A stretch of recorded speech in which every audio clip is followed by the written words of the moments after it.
Banyaknya tulisan. Semua teks saja ni.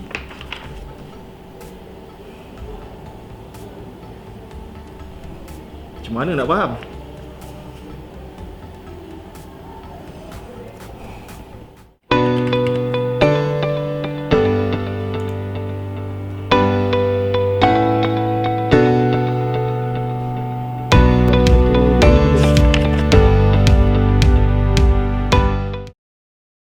Tentu kita pernah mengalami situasi di mana kita nak berkata sesuatu, kita nak menyatakan sesuatu yang berada dalam hati kita, tapi kita tak jumpa perkataan tu.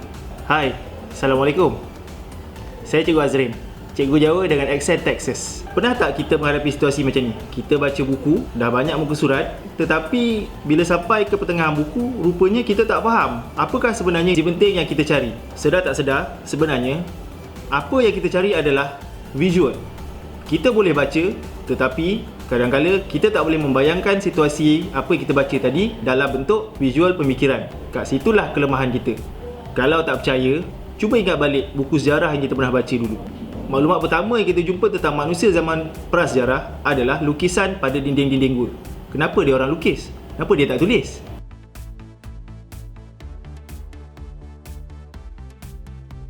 Dari bukti tadi, kita dapati bahawa manusia lebih terangsang kepada rangsangan visual lebih daripada ayat ataupun perkataan yang banyak.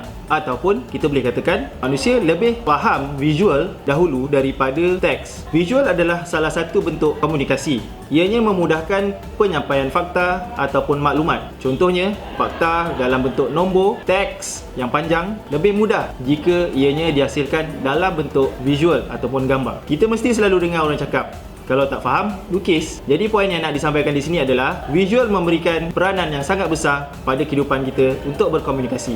Selamat datang ke kelas RGD, reka bentuk grafik digital. Grafik diambil dari perkataan Greek iaitu graphikos yang membawa maksud persembahan visual. Reka bentuk grafik adalah salah satu bentuk komunikasi visual yang menggabungkan tipografi, ilustrasi, simbol dan juga warna menjadi satu bentuk komunikasi yang mudah difahami. Oh, macam tu rupanya reka bentuk grafik ni. Faham dah juga sikit-sikit. Tapi nak lukis pula tak pandai. Ada tak orang yang boleh tukarkan maklumat-maklumat ni dalam bentuk grafik? Still ada. Kerjaya dalam bidang grafik ni luas. Tapi sebelum kita nak cari siapa yang layak buat kerja-kerja grafik ni tadi ni, kita perlu tahu dulu bidang-bidang dalam grafik. Antara bidang-bidang yang terdapat dalam grafik adalah pengiklanan, identiti korporat, pembungkusan, ilustrasi, penerbitan meja, antara muka, infografik dan media baru. Pengiklanan adalah salah satu cabang komunikasi visual yang berbayar. Ianya ditujukan kepada kumpulan tertentu di mana kumpulan tersebut adalah potential buyer ataupun pembeli kepada barangan yang diiklankan. Hasil-hasil reka bentuk grafik untuk pengiklanan biasanya dipaparkan untuk media elektronik dan juga media cetak seperti surat khabar, majalah, buku, flyers dan juga media sosial. Yang kedua adalah identiti korporat. Identiti korporat ni adalah pengenalan ataupun simbol pengenalan untuk sebuah syarikat ataupun sebuah organisasi. Ianya berfungsi untuk menyelaraskan identiti dari segi gaya dan juga warna dan bertujuan untuk memperjelaskan identiti sebuah syarikat ataupun organisasi. Identiti korporat digunakan untuk logo syarikat, kad perniagaan, kepala surat dan juga cenderamata. Yang ketiga adalah pembungkusan. Tujuan pembungkusan adalah untuk melindungi satu produk daripada rosak ketika penghantaran ataupun ketika menyusun barang. Selain dari fungsi untuk pengenalan, pembungkusan berfungsi untuk menjamin kualiti produk, melindungi produk daripada rosak, memudahkan kerja-kerja mengangkut dan juga menyusun, menyampaikan maklumat produk serta mengiklankan dan mempromosikan produk. Pembungkusan biasanya terdapat dalam bentuk pembungkusan plastik, pembungkusan botol dan pembungkusan kotak. Yang keempat adalah ilustrasi. Ilustrasi adalah seni yang menggambarkan idea dan perkataan dalam bentuk gambar. Ianya berbentuk lukisan ataupun imej untuk menerangkan atau menghiasi suatu karya grafik. Ilustrasi terdapat dalam majalah, pembungkusan, buku kanak-kanak, buku teks dan surat khabar. Ilustrasi boleh dihasilkan secara konvensional ataupun secara digital. Yang kelima adalah penerbitan meja ataupun desktop publishing. Ianya adalah proses susun atur dokumen yang dibuat menggunakan bantuan komputer. Hasil penerbitan meja boleh didapati dalam bentuk bercetak dan juga digital. Dalam bentuk bercetak, kita boleh dapati hasil seperti surat khabar, flyers, banner, manakala hasil dalam bentuk digital adalah seperti dokumen PDF, sembahan slide, e-book dan juga email. Fungsi penerbitan meja.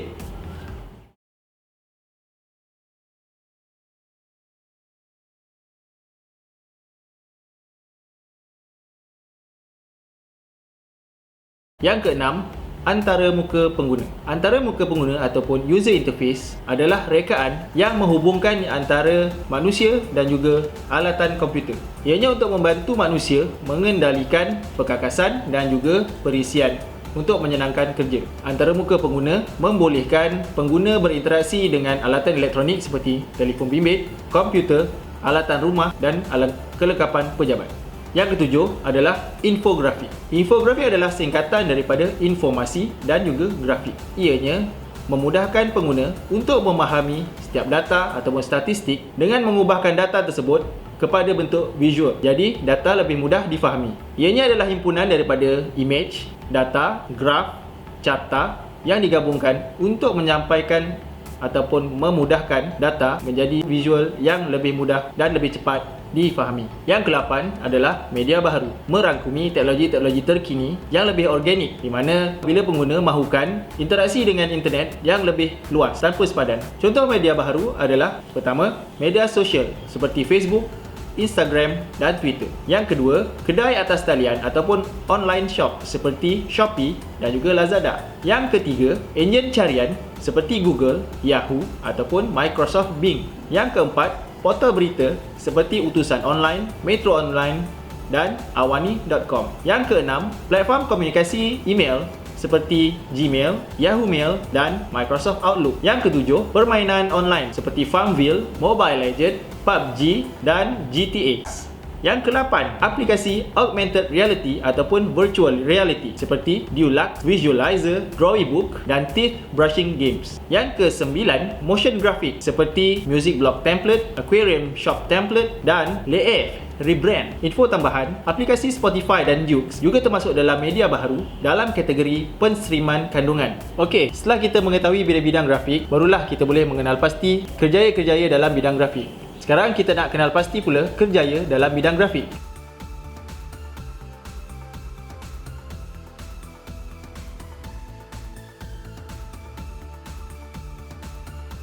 Peluang kerjaya dalam bidang grafik, pertamanya, pereka grafik. Kedua, pengarah seni. Ketiga, juru foto. Keempat, pereka bentuk pembungkusan. Kelima, guru ataupun pensyarah. Keenam, pelukis ataupun illustrator. Dan ketujuh, pereka bentuk antaramuka.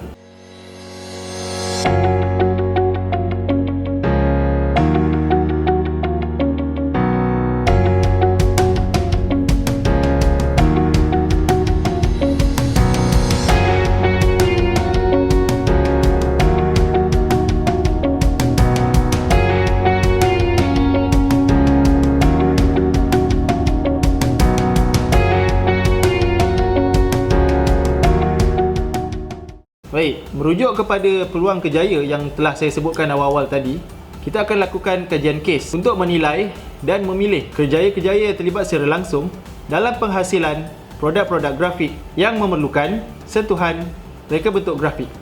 Situasi pertama, kita berada di dalam sebuah komuniti yang mempunyai pelbagai bentuk perniagaan tetapi mempunyai satu jenis produk yang sama. Contohnya, bomboloni. Bukan setakat kita seorang saja yang berniaga bomboloni, mungkin ada 5 atau 6 perniagaan lain yang berniaga bomboloni yang sama. Jadi bagaimana kita nak stand out dalam kelompok peniaga yang tadi? Kepada siapa harus kita berjumpa untuk kita dapatkan konsep asal ataupun identiti utama bomboloni yang kita nak jual tadi?